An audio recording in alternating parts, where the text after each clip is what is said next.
Estamos en Al Pie de la Letra, programa del canal de televisión de la Universidad de Cartagena. Tenemos un invitado especial, al maestro César Bertel. En el año 2008, hace 8 años, hizo una hazaña artística en Colombia y en el mundo. Forjó la acuarela más grande del mundo, de una dimensión de 12 metros por 1 por 50 centímetros, y es realmente un hito en las artes de Colombia y del mundo. Bienvenido, maestro César Bertel. Bueno, muchas gracias por la invitación que me hacen para dirigirme a todos los televidentes de este importante programa. Y además me alegra mucho que el arte y la pintura, la buena pintura, siga siendo noticia en Colombia. Qué bueno. Maestro, al construir esta acuarela de 12 metros sobre la selva Pachamama, es el gran homenaje a la selva colombiana, ¿qué fue lo más difícil al construir o al concebirla, digamos? ¿Qué fue lo más técnicamente o artísticamente hablando, lo más complicado de hacer esta obra? Bueno, pintar una acuarela de esas dimensiones, a nadie se le había ocurrido en el mundo realizarla. Luego yo vengo sosteniendo que eso es casi que un acto de locura demencial, pintar una acuarela de ese tamaño. Y para mí lo que más me preocupó durante todo el desarrollo de las 10 semanas que gasté de tiempo para pintar esa obra, era sostener el color de la obra, la temperatura y la humedad de la selva. Porque la preocupación que yo tenía, la ansiedad que me causaba esta pintura, era acostarme un día con una idea, con un color, con una luz, y al otro día pintar con otra luz, con otro color y con otra sensación. Luego hubiesen quedado muchísimas acuarelas en una, y no una sola acuarela que tuviese la misma temperatura y el mismo color. Bueno, usted es cartagenero, estuvo más de 15 años con esta experiencia de recorrer la selva de día y de noche, tiene un registro y una memoria visual impresionante. ¿Qué fue lo que más le impactó al conocer la selva? Bueno, yo llegué a la selva en el año 89, producto de el ascenso del que fui objeto al obtener mi título profesional en la primera empresa petrolera del país, Ecopetrol. Y se me presentó una oportunidad de trabajar profesionalmente en Orito, Putumayo. Yo nunca había tenido contacto con la selva, o sea, una persona como yo, citadina del Caribe, nunca había tenido contacto con la selva amazónica. Eso fue algo sorprendente e inimaginable. Afortunadamente, cuando yo llegué en el año 89 al Putumayo, ya yo sabía pintar porque ya había hecho mis primeros cuadros, había hecho mi primera exposición, es decir, que ya yo tenía todos los elementos de la acuarela para poder interpretar esa belleza y esa policromía de color que produce el paisaje selvático de nuestro país. Bueno, naciste en Cartagena, tienes ancestros de Sucre. En Cartagena surgió la primera gran escuela de acuarela con Hernando Lemaitre, pero tú has seguido el camino no solamente de los grandes acuarelistas de Cartagena y del mundo, sino que has asimilado lo mejor del mundo y has creado una técnica singular, muy personal, un montaje distinto.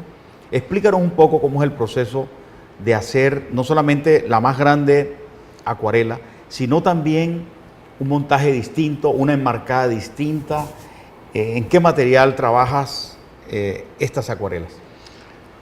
Bueno, uno tiene la acuarela en Cartagena como referente de pintura todo el tiempo, porque esa acuarela que nosotros vemos que transita por las calles y que se exhibe en las calles de Cartagena, es un referente muy importante, pero además es un legado, como tú lo acabas de mencionar. La historia registra que hubo un señor, José Gabriel Tatis Ahumada, que fue tal vez el primer acuarelista que registra la historia de Cartagena y cuyas acuarelas fueron pintadas sobre piezas de mármol.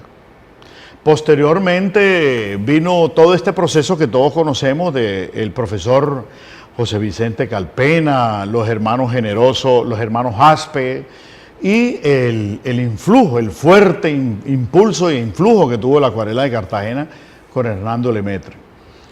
Desde entonces, desde muchos años atrás, no se registra un acuarelista que porte la bandera de la acuarela en Cartagena.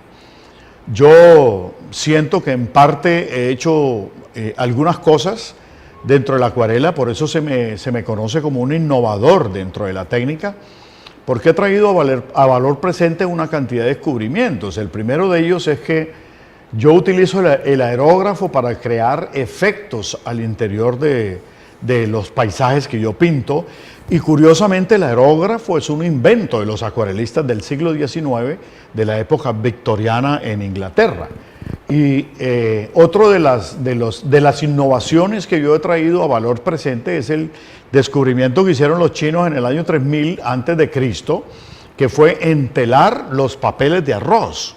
Entonces yo traje todo ese conocimiento a valor presente, y todas mis acuarelas hoy las exhibo sin vidrio bajo un procedimiento que se conoce en el mundo como marruflaje, que es pegar el papel pintado a un lienzo para posteriormente exhibirlo en bastidores, como si fuesen óleos o acrílicos o cualquiera de estas técnicas pictóricas. Entonces he sido un investigador permanente, un innovador frente a la técnica, y por eso se me considera en el mundo y en la mayoría de los países que he visitado, se me considera como un revolucionario de esta técnica. Bueno, has asimilado esas técnicas orientales y has llevado esas acuarelas que has producido a Europa, al mundo entero, y el público ha quedado deslumbrado. Algunos creen que de pronto el acabado parece que fuera óleo y realmente son acuarelas. ¿Qué podría decirnos, maestro Bertel, de la acuarela contemporánea, la acuarela que se hace hoy en el mundo? ¿Qué has podido observar? ¿Qué tendencia deslumbrante se pueda subrayar de ese trabajo que hacen los acuarelistas en Oriente y Occidente? Bueno, desde el aparecimiento del óleo en el siglo XV, la acuarela fue sometida a un proceso de olvido, tanto que se le dejaron los sitios más oscuros y más feos de los museos y las galerías precisamente a las acuarelas, porque todo el mundo quería estar con el óleo. Y desde entonces han aparecido asociaciones, sindicatos y una cantidad de organizaciones que reúnen a los acuarelistas del mundo. Desafortunadamente, muchas de estas asociaciones hacen un trabajo maravilloso por seguir poniendo la acuarela en el pedestal que le corresponde en la historia de la humanidad y de la pintura de la humanidad, pero todas tienen en cierta manera una cantidad de limitaciones creadas a través de sus reglamentos, ¿no? Que el formato no puede ser de medio pliego, que no se puede utilizar el negro, que no se puede utilizar el blanco, que la temática de la acuarela, es decir, una cantidad de normas preestablecidas, que eso a veces ha llevado a que la acuarela sea considerada una técnica todavía muy menor. Sin embargo, lejos de todas estas asociaciones que existen en el mundo y de todos estos sindicatos y de toda esta cantidad de agrupaciones internacionales, hay eventos de acuarela en el mundo muy por fuera de estas asociaciones, de acuarela abstracta, de acuarela muy contemporánea, y la acuarela es una técnica de avanzada en la mayoría de los países desarrollados, especialmente los países sajones. Luego, la acuarela es una técnica vigente, contemporánea, y yo vengo sosteniendo que la acuarela es una técnica que forma parte de nuestro ADN histórico, porque los eventos más importantes de la historia de nuestro país han sido pintados en acuarela. Bueno, yo veo en este trabajo la perfección de las formas, veo el peregrinaje de las hojas, digamos, la metamorfosis de ese bosque que lo has contemplado de día y de noche. Veo el proceso de la hoja amarillenta, la hoja que se está cayendo, el esplendor de las flores, pero también veo los colibríes, las bromelias. Has trabajado el colibrí en diferentes ángulos. y los paisajes son siempre deslumbrantes con esos fondos que da la sensación que hay un bosque detrás, que hay un bosque profundo detrás de esos colibríes. Cuéntanos un poco la experiencia de elegir especialmente el colibrí. ¿Por qué el colibrí y no otro pájaro?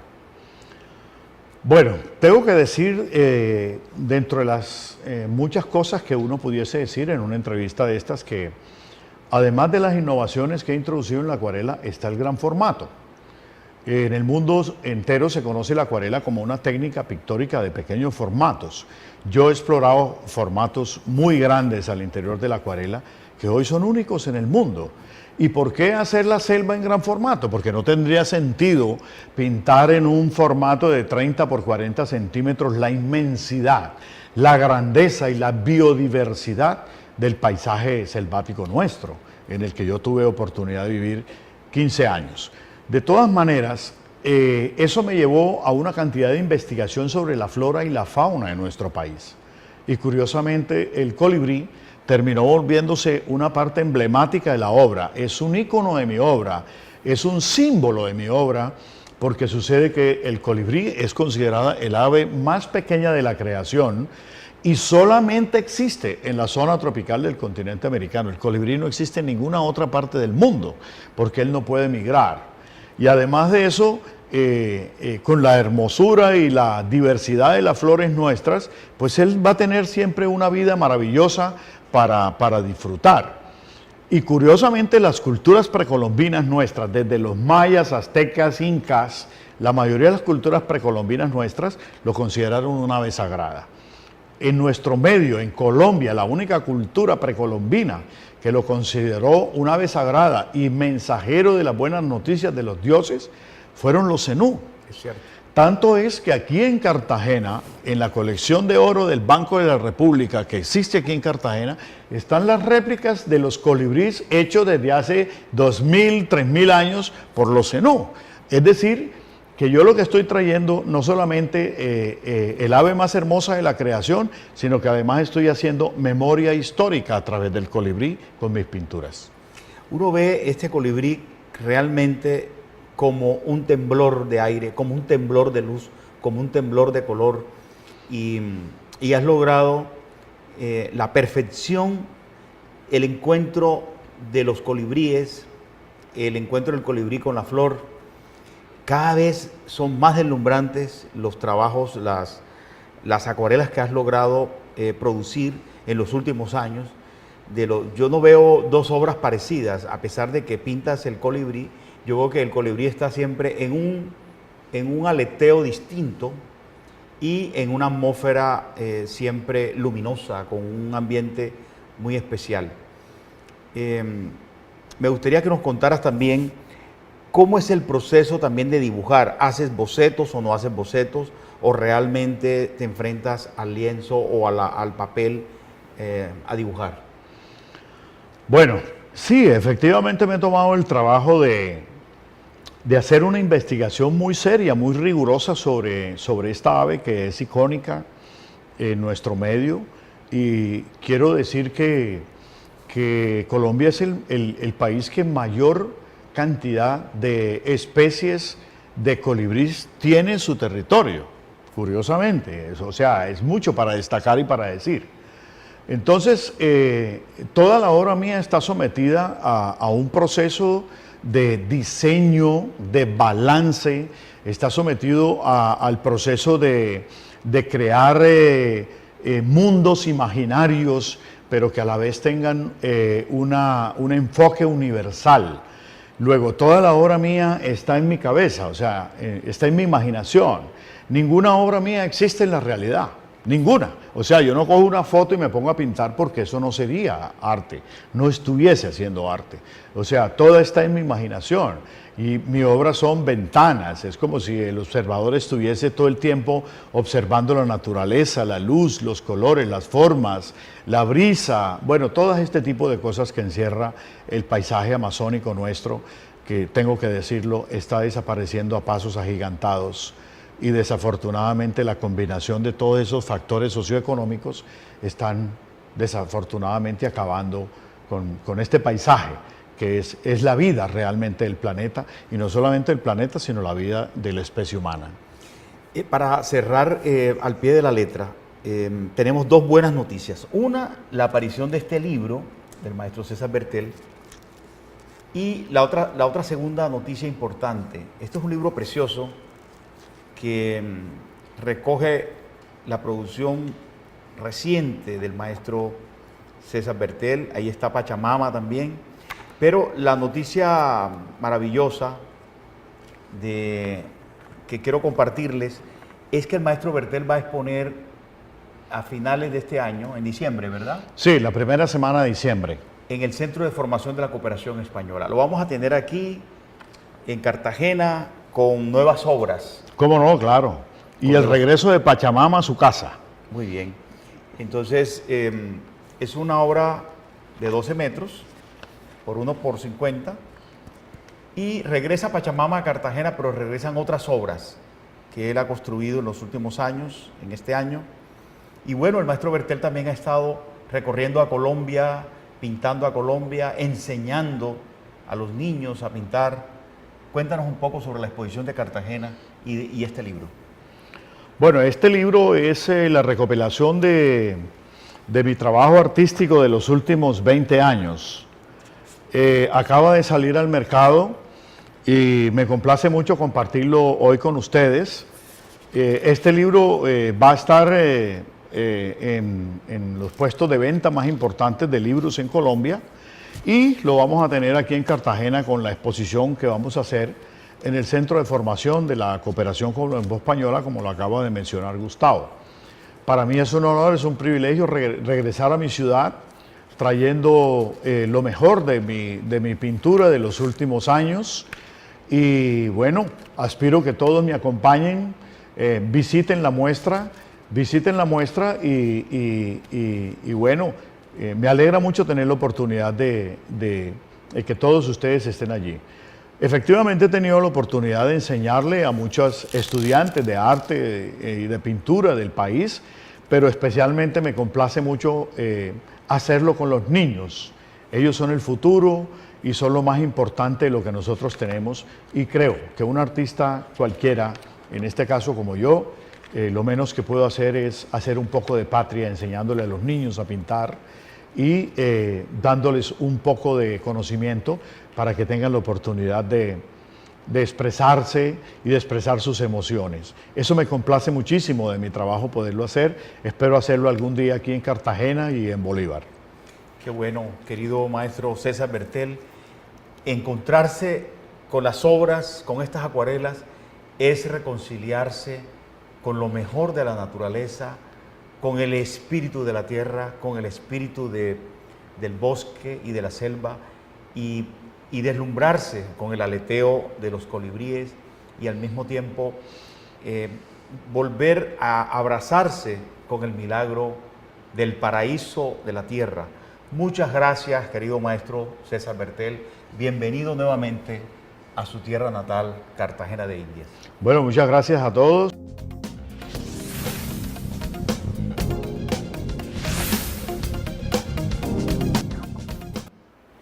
Continuamos con Al Pie de la Letra y nuevos invitados en esta tarde. Tenemos un evento importante que va a ocurrir en estos días, del 23 al 1 de octubre, la versión número 16 del Festival Nacional de Títeres de Cartagena, un evento que organiza la Asociación Cultural Trotasueños en la ciudad. Y en esta oportunidad vienen 4 países a Cartagena, 4 representantes de los movimientos de titiriteros en América Latina y por supuesto Cartagena y Colombia. Tenemos en esta tarde a Eliezer Paternina, que es uno de los impulsadores y artífices de este festival. Y tenemos también a Flor de Lis Agudelo. Los dos son miembros, fundadores, gestores de este festival. Bienvenidos a Al Pie de la Letra. Ay, buenas tardes, pero a mí no me has presentado. Bueno, sí, yo vengo a invitarlos a todos al Titiri Festival, porque como estás diciendo, se va a inaugurar el 23 de septiembre en el Teatro Adolfo Mejía. Muchas gracias. Ay, bueno, yo soy Finatí, que quiere decir fiesta de títeres. Y he venido aquí con mi amigo Eliezer Paternina para invitar a este encuentro de titiriteros. Todos a divertirse, porque los títeres son la magia de la vida. Bueno, yo quiero pedirle permiso a Finatí para que Eliezer Paternina nos cuente un poco qué grupos vienen, qué obras se presentan, que nos cuente un poco sobre este mundo mágico de los títeres. Bueno, muchas gracias, Gustavo, por invitarnos a participar en este programa. Bueno, van a venir grupos internacionales. Dentro de ellos viene el grupo Agárrate Catalina de Argentina, que trae una obra que se llama Poquito a Poco. Esa obra ha estado nominada a venir a Cartagena y a Colombia desde el año anterior. Es un trabajo que ha ganado Premio Nacional de Dramaturgia allá en Buenos Aires. Y va a venir, vamos a tener la oportunidad de ayudar a que ellos giren por Colombia. Van a estar en Cartagena, después van a Medellín y por último a Popayán.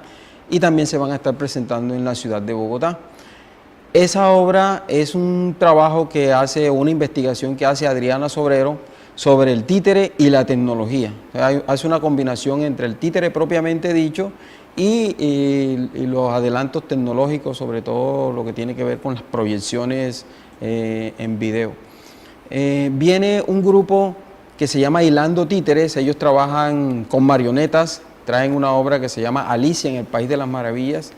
Es una historia sacada de Alicia y trabajan con marionetas, la técnica es marionetas. David Suazola es un chileno radicado en España, pero él tiene un trabajo muy interesante porque él trabaja con objetos que ya no se usan, con máquinas viejas, con lámparas viejas, o sea, con todo lo que él se encuentra y puede reciclar, lo convierte en un títere. Pero son objetos que ya la industria ha botado, que ya la gente los ha usado. Entonces él los convierte en títeres, les coloca las manos, les coloca los pies, la boca. Y es un trabajo fantástico también para enseñarle a la gente pues, el valor que tiene reciclar materiales y objetos.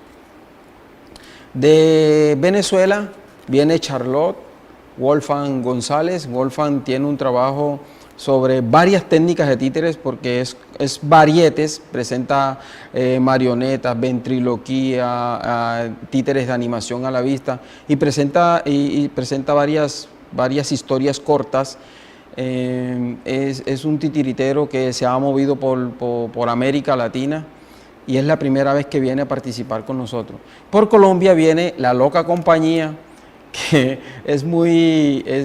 nos da mucha risa con él porque hace 5 años lo íbamos a traer y él tiene una obra que se llama A la diestra de Dios Padre, que es el cuento de Tomás Carrasquilla. Entonces cuando lo invitamos nos dijo, uy, al fin voy a estrenar A la diestra de Dios Padre en Cartagena. Pero él tiene como 20 años de tener la obra, pero es una obra de títeres gigantes, títeres. Y él es cuentero. Bueno, es un trabajo muy agradable para toda la familia. Y el titiritero mayor que le llamamos nosotros, que nos honra con su presencia también, es José Reinel Osorio, que es del grupo Castillo Sol y Luna de la ciudad de Cali, al cual le vamos a hacer también un homenaje por sus 41 años de vida artística dedicados a esto. Nos ha enseñado a nosotros, ha montado obras con nosotros, ha dirigido obras con Trotasueños y ha venido a casi todos los festivales que hacemos en Cartagena. Bueno, y la programación la vamos a empezar a desarrollar el día 23 de septiembre en el Teatro Adolfo Mejía. A las 4 de la tarde será la inauguración con la obra Poquito a Poco del grupo Agárrate Catalina de Argentina. El día sábado tendremos función en el Teatrino, que es una sala alternativa de teatro de títeres que queda en el barrio Los Almendros, de la Corporación Matria. También vamos a hacer funciones en el barrio Pablo VI. Es un barrio muy apartado de la ciudad, queda allá en La Loma, y allá vamos a llevar La Loca Compañía. Estamos haciendo todo para que la presentación allá sea excelente. Es el tercer año que llevamos haciendo funciones en ese barrio. La gente ha tenido mucha acogida. Allá está Harold Herrera, que está organizando todo con su Fundación Llamarada. Y es muy agradable llegar hasta el público que está allá, brindarle este trabajo, porque ese es el pueblo, o sea, esa es la gente que nosotros queremos que sonría, esa es la gente que, o sea, por ellos nosotros nos esmeramos tanto en la realización de este festival.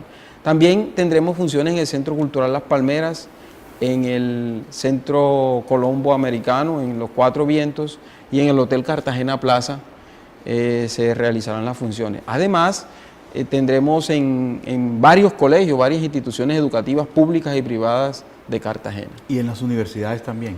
En las universidades, como te decía, en el Colombo Americano y en la Universidad Autónoma de Nariño, aquí en el centro de Cartagena, tendremos funciones en toda esta programación que estamos desarrollando. Pero hay otro detalle importante, que es que vamos a realizar talleres. Hay un taller de títeres que se realizaremos el día 23 y 24 de septiembre en la Universidad Autónoma de Nariño, y en algunos colegios vamos a estar haciendo conversatorio con los niños.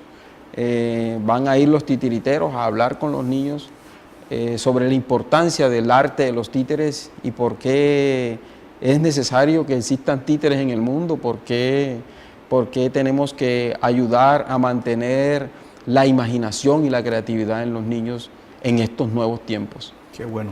Flor de Lis Agudelo también forma parte de este Festival Nacional de Títeres de Cartagena. Yo quiero que ella nos cuente a los televidentes de Al Pie de la Letra cómo reaccionan los niños, cómo reaccionan las madres, cómo reaccionan los adultos mayores cuando están en escena, y alguna anécdota en especial de un niño que de pronto haya desafiado a alguno de los personajes que ustedes hayan llevado a escena. Perdón, voy a hablar yo. Pues bueno, los títeres son mágicos. Una vez que ellos llegan a la función, todo se transforma. Los titiriteros no sentimos el dolor, aunque nos estamos muriendo de cansancio, del dolor. Una vez que se coge el títere, también hay una transformación que solamente lo vive quien lo hace. Y eso pues se transmite al público.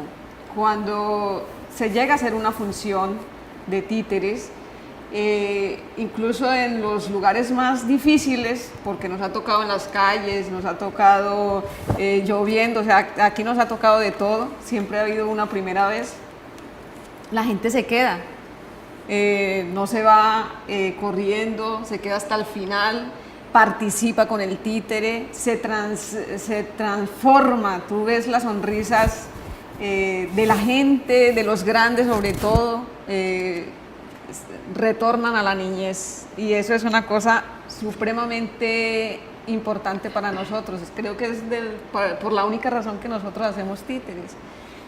Pues además de sanarnos nosotros, se sana el público, porque así lo vemos nosotros. El títere es una herramienta de sanación, de transformación y de paz. En estos tiempos de paz, creo que esa es la forma más especial que hemos encontrado nosotros o los titiriteros para transmitir eso, la solidaridad, el amor, la paz, pues porque la paz se construye es con eso.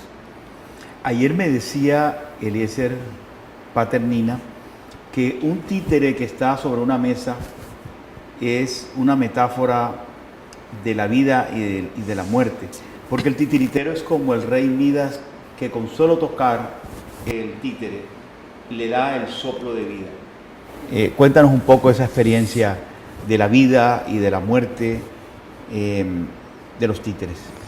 Bueno, por eso es que nosotros decimos que los títeres son la magia de la vida. Yo personalmente creo que cuando uno se muere, vuelve, retorna, reciclado en otro cuerpo. Eso es lo que yo creo. No sé si los demás creen lo mismo. Pero llego a esa conclusión porque el títere nosotros lo guardamos en la maleta y está inerte, está muerto. Pero una vez llega el titiritero con esas ganas de contar una historia, con esa emoción, con esas ganas de decirle algo al público, y entonces se calza el muñeco, empieza a mirar, empieza a ver, empieza a decir palabras, entonces ese objeto que estaba inanimado, que no tenía vida, ya tiene una vida y está transmitiendo. Pero él cuando se cansa vuelve y se acuesta y está muerto. O sea, ahí está muerto, pero después viene y retorna. Y creo que así somos nosotros, que vamos y retornamos. Lo que pasa es que el títere lo hace más rápido. O sea, lo hace muy rápido porque ellos están ahí, salen, cuentan, se acuestan, no comen, no exigen, aunque ellos tienen sus derechos también. Ahora que hablabas de A la diestra de Dios Padre, de Tomás Carrasquilla, que es la historia maravillosa de Peralta, que amarra la muerte en el patio de su casa, y en el pueblo nadie se muere, y la muerte está enflaquecida, está debilitada porque nadie se muere. ¿Qué otras historias fascinantes ustedes han llevado a escena a través de Trotasueños? ¿Alguna de los autores preferidos de ustedes o las obras que ustedes han construido? Bueno, una de las obras más o sea, que nos representa, por decirlo así, es Don Roque el Investigador, porque creo que es la primera obra que se montó en Trotasueños y es la que la gente pide. Nosotros nos encontramos una vez con alguien y decía, pero es que yo siempre que los veo es la misma obra. Y nosotros le contestamos, lo que pasa es que usted siempre atina a ver la misma obra, pero si se da cuenta, los niños son diferentes. Y es por eso, por esa razón que creo que los títeres siempre hacen lo que está diciendo Eliezer, retornan una y otra vez porque siempre habrá niños.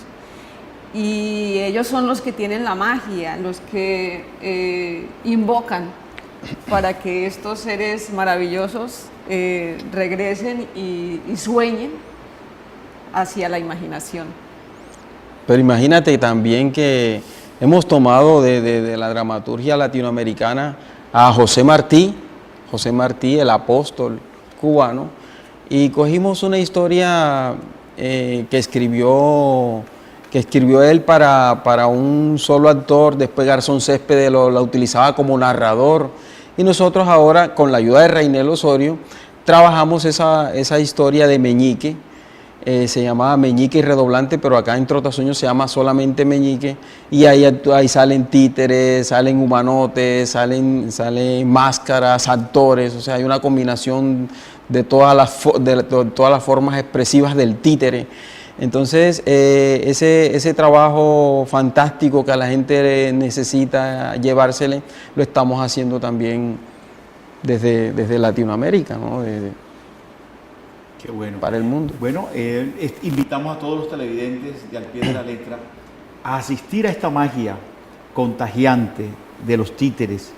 Los títeres, me contaban Eliezer y Flor de Lis, que son tan obstinados que a veces cuando ellos van a dormir, los títeres se meten en sus sueños y hacen cosas que realmente no han hecho cuando están en escena. Digamos que los títeres son capaces de jugar con ellos, de transformarlos, de mutarlos e incluso de consolarlos cuando tienen algún problema. Los títeres se convierten como en un bálsamo para la felicidad. Así que ese sentimiento se multiplique en ustedes, los que están viendo Al Pie de la Letra, que asistan a estas funciones que son prácticamente abiertas, gratuitas, ¿verdad? Gratuitas. Y bueno, cuentan con el apoyo del Ministerio de Cultura, del Fondo Mixto de Cultura de Cartagena, el IPCC, de varias instituciones, pero es un esfuerzo descomunal hacer esta labor como la que hace Trotasueños, de invitar a los niños y a los adultos que tienen también ese niño allí despierto o semidormido, para que se active con estas historias fantásticas que a lo largo de una semana vamos a disfrutar en diferentes escenarios. Muchas gracias a ustedes. Sí, porque venir a ver los títeres es un acto de fe de los titiriteros y su público. Es como ir a la playa en las mañanas de domingo. Así que están todos cordialmente invitados al Titiri Festival Cartagena de Indias.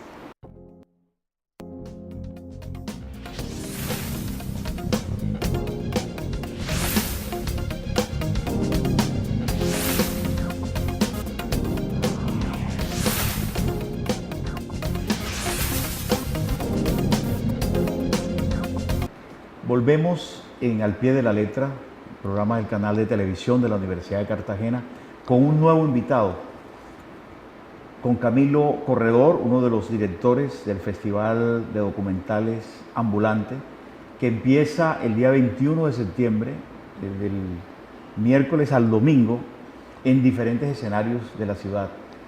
Bienvenido, Camilo. Muchas gracias, Gustavo. Cuéntanos un poco, Camilo, cómo es la filosofía de Ambulante, qué programación especial tienen para Cartagena, qué escenarios.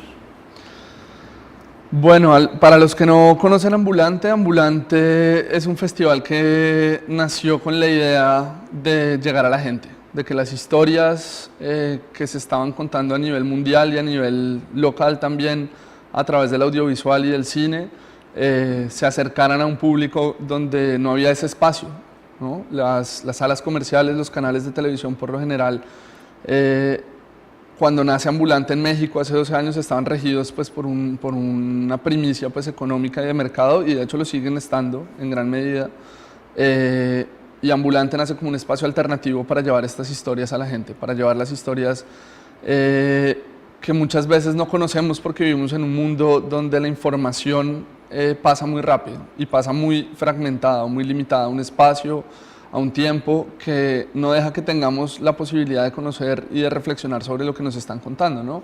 Normalmente algo que es una noticia de lo que uno dice que se podría hacer una película, a los 3 días o incluso al otro día ya deja de ser noticia y se olvida de cierta manera. Entonces Ambulante aprovechó pues, una coyuntura que estaba dándose en países como México y como Colombia y que venía de atrás de todo lo que estaba sucediendo en Europa y en Estados Unidos con un movimiento muy fuerte que fue la facilidad de ahora hacer una película. Los documentales, más allá de la técnica y de los equipos y demás, lo que hacen es capturar la realidad de diferentes maneras, de diferentes perspectivas. Hay un director pues, que tenemos este año dentro del festival que tiene una frase muy bonita y es que el cineasta lo que hace, el ejercicio del cineasta como artista es lo mismo que un escultor cuando esculpe sobre una piedra, pero el cineasta lo hace sobre el tiempo, ¿no? Entonces, todo esto pues para decirles que mucha gente empezó a contar historias, la facilidad de tener una cámara más económica, más pequeña, que hoy en día incluso está en un celular, la facilidad de editar un video, la facilidad de mostrarlo ahora a través de internet a una cantidad de gente cada vez más grande, hizo que la gente se interesara por la realidad, por diferentes formas de ver la realidad y que empezara a hacer documentales de todo, ¿no? De muchísimas cosas. Y lo que sucedía en México, como sucedía en Colombia, o de cierta manera sucede, es que hay pocos espacios para poder conocer estas historias. En Colombia, nosotros que hacemos cine documental y que nos gusta y estamos muy metidos en el cuento, veíamos que películas que se estrenaban en festivales y que llegaban a ganar premios, pues acá no había posibilidad de verlas sino hasta 3, 4 años después porque conseguías la película de pronto prestada de alguien o porque ya la subían en internet o pirata o además. Entonces Ambulante nace con ese espíritu, con el espíritu de poder acercar a la gente a las historias y también a sus propias historias, ¿no? Hay muchas cosas que están pasando alrededor nuestro, que no son películas que se hicieron en otro país ni que son lejanas a nosotros y que ni siquiera conocemos y que están ahí y que hay gente que se ha dedicado y que ha trabajado por años en hacer una película de estas y Ambulante es ese espacio, como ese espacio de encuentro y de compartir pues, las historias con el público. Creo que si me preguntas por la esencia, vendría siendo esa, buscar esos espacios donde la gente encuentre estas historias y pueda tener una reflexión y por lo menos, no queremos que la gente piense distinto, pero por lo menos que la gente tenga la posibilidad de a través del cine cuestionar ciertas cosas y si quiere pensar distinto, pues pensará distinto, si no, no, pero sentimos que ese espacio no había, ¿no? Entonces, sí, así nace Ambulante y así se mantiene Ambulante, que es una cosa muy valiosa y es que en todos estos años, tanto en México como los 3 años, llevamos para 4 años acá en Colombia, la esencia del proyecto ha sido un festival y un proyecto para la gente y una construcción colectiva donde donde se busca involucrar a mucha gente a que participe, a que exponga, a que tenga una voz dentro del proyecto. Entonces, eso es Ambulante. Bueno, ustedes han logrado para esta versión de 2016 en Cartagena, en Ambulante, integrar unas temáticas pertinentes sobre el tema de la paz, sobre los desplazados, sobre los refugiados, sobre las violencias contemporáneas, sobre los dramas humanos y sociales. Cuéntanos un poco sobre esta película, por ejemplo, Muros o Bolseadora, ¿no? Sí, sí. Contarnos un poco sobre esta programación y de algunos directores que vienen a Cartagena. Bueno, no te terminé de contestar la pregunta anterior. En Cartagena efectivamente vamos a estar el domingo en 12 lugares de la ciudad. Toda la programación es de carácter gratuito, excepto las películas que presentamos en Cine Colombia en Boca Grande, que tienen un costo especial de 5.000 pesos, casi la mitad de lo que cuesta ir a cine en una sala de Cine Colombia. Y hay una programación muy amplia. Como lo dices, hay películas pues, de temas sociales, políticos, muy actuales, ambientales, pero también hay películas de música. Tenemos este año una película de David Bowie, un cantante que murió este año, y como homenaje recuperamos una película que se hizo en 1973 sobre él.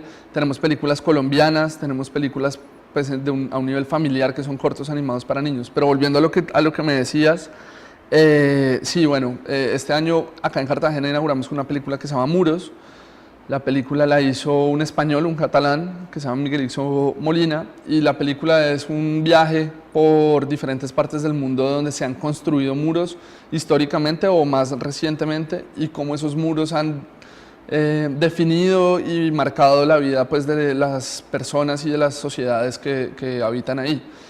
Y la escogimos para Cartagena, obviamente, pues, por un tema pues, muy paralelo que se da acá en la ciudad de Cartagena, y es un análisis o pues, una similitud con lo que pasa con el muro de la ciudad pues, antigua de Cartagena, donde de una u otra manera pues, vemos la gran diferencia que hay en el circuito turístico y todo lo que ha habido con la gentrificación de tanto del centro como de Getsemaní, y cómo hay un montón de ideas que se pueden desarrollar que no solo están sucediendo en Cartagena, sino que están sucediendo en otras partes del mundo.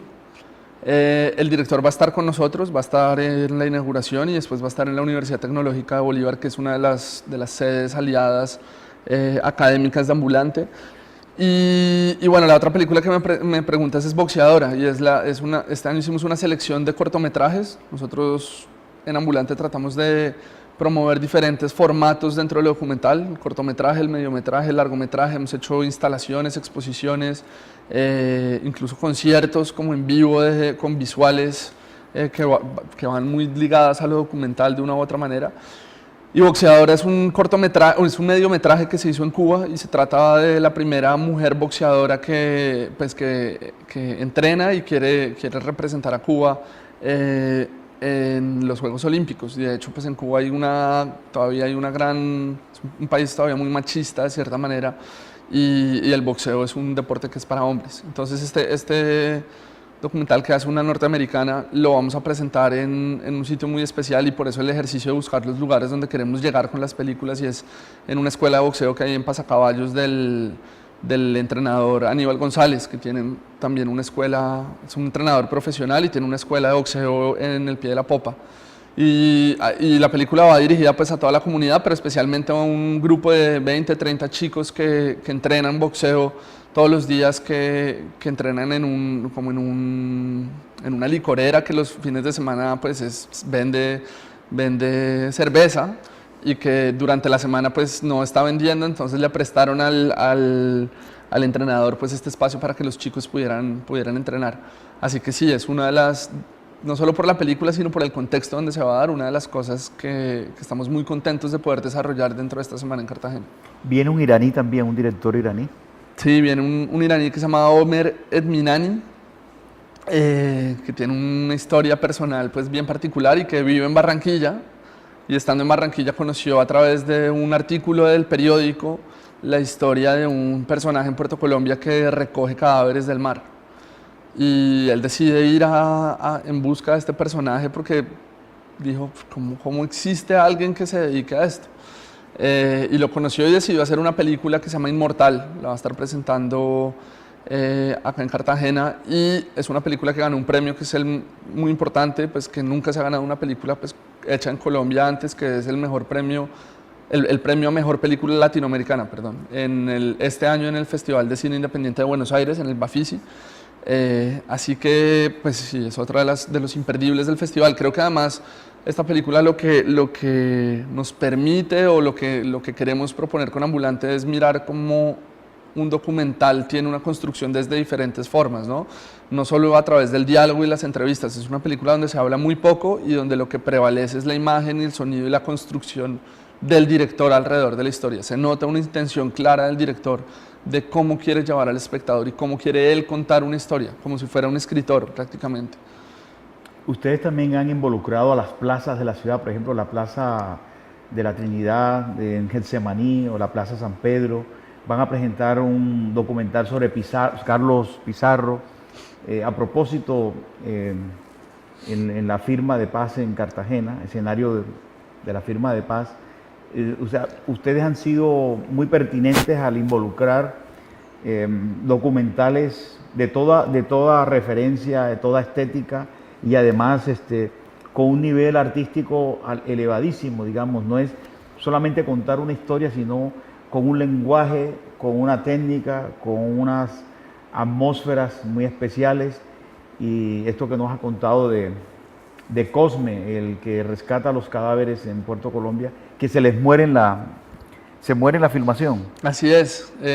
Omer, el director iraní, pues tiene un problema en la mitad de su filmación, y es que el personaje y la historia que es alrededor de Cosme Peñate, que es el personaje, muere en la mitad de la película. Entonces le toca inventarse una nueva forma de contar esa historia sobre Cosme, ya sin Cosme. De hecho, pues Cosme ni siquiera habla en la película.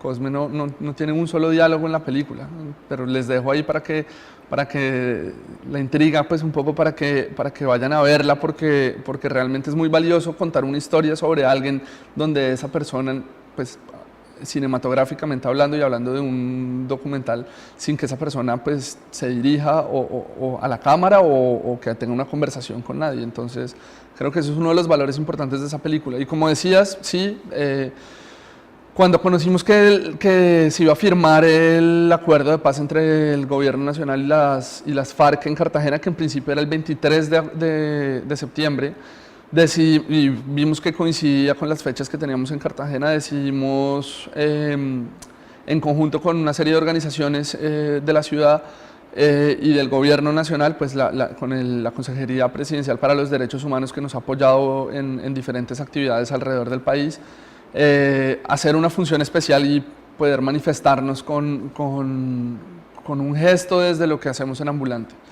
Y hoy leía precisamente un artículo sobre el M19 y Vera Grave, diciendo que el título, salió en la revista Semana, que el título es que lo revolucionario no es hacer la guerra, sino hacer la paz.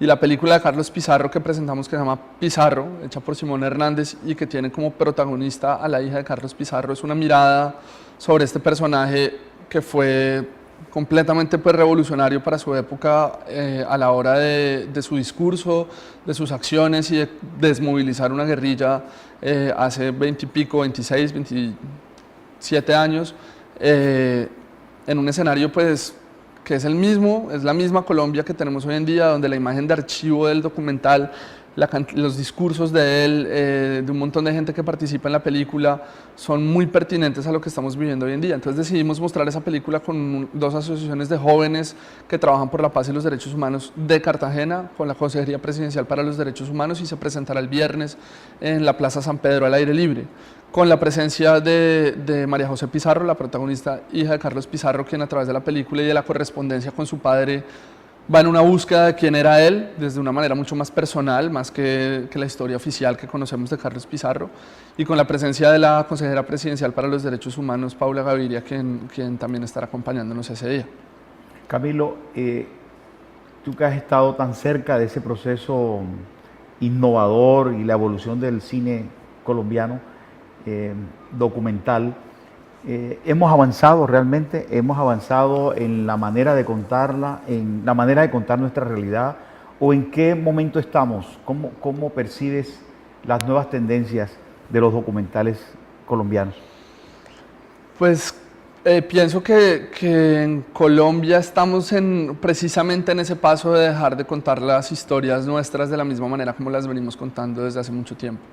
Claro que hay muchos casos de gente que ha incursionado y que ha logrado, además de la forma, nos hemos quedado mucho tiempo en los mismos temas. Y creo que hay gente que ha trabajado esto, pues todo el grupo de Cali, Luis Ospina y demás, y mucha otra gente ha tenido trabajos, pero creo que hoy colectivamente pues el cine documental en Colombia sí se pudiera de cierta manera decir que hay un colectivo de gente trabajando en lo mismo, que eso creo que es complicado, pero creo que sí se están explorando nuevas formas de trabajar la realidad, de retratarla, de explorarla desde temas no solamente sociales y políticos, sino desde temas mucho más personales y de una manera mucho más artística, mucho más cuidadosa desde la imagen, desde el sonido, desde la intención del director a la hora de contar una historia.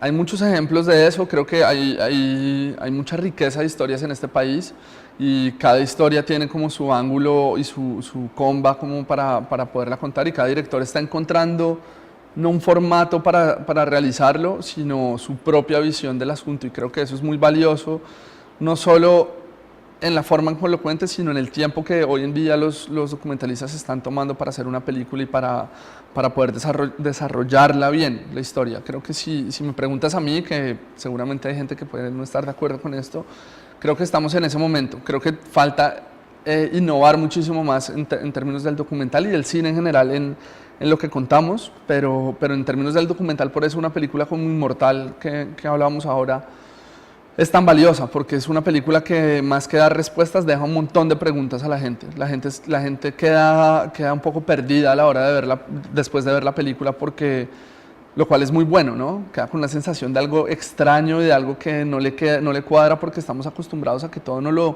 desmenucen y nos lo pasamos como enterito, pero el reto del cine también es coger al espectador y sacudirle un poco, y creo que el documental, sobre todo en un país como Colombia, tiene mucho que hacer en ese sentido, y películas como Inmortal lo logran. Qué bien. Bueno, los invitamos a todos los televidentes de Al Pie de la Letra a asistir a este festival de Ambulante y de sumergirse en la magia, en los dramas, en estas historias que tienen que ver no solamente con Colombia, sino con el mundo. Historias contemporáneas que se cuentan de adentro hacia afuera y que nos revelan un mundo inquietante, el mundo que vivimos. Y le agradecemos a Camilo Corredor, que ha sido el artífice, uno de los directores de este festival maravilloso, de mostrar lo mejor que se hace en el país y en el mundo en documentales. Y un arte realmente depurado, exigente, técnica y a nivel de lenguaje y de forma y de contenido. Así que muchas gracias, Camilo Corredor, por esta invitación y de este festival en el que han involucrado a Cartagena de Indias. No, Gustavo, a ustedes la invitación es a todo el mundo a que esta semana pues vea muy buen cine gratuito en muchas partes de la ciudad, más de 12 locaciones en toda la ciudad, en diferentes horarios. La única condición es tener las ganas de ver la película y llegar, porque no se necesita una boleta, no se necesita una inscripción, es simplemente estar ahí y tener la posibilidad de ver estas películas que, como dices, han ganado muchos premios, son muchos estrenos en Colombia, y bueno, toda la información la encontrarán en nuestra página, que es www.ambulante.com.co, y en las redes sociales, que somos AmbulanteCol, AmbulanteCOL. Estaremos actualizando todo lo que va pasando día a día con Ambulante en la ciudad de Cartagena. Muchas gracias. No, Gustavo, a Muy ti. bien, gracias.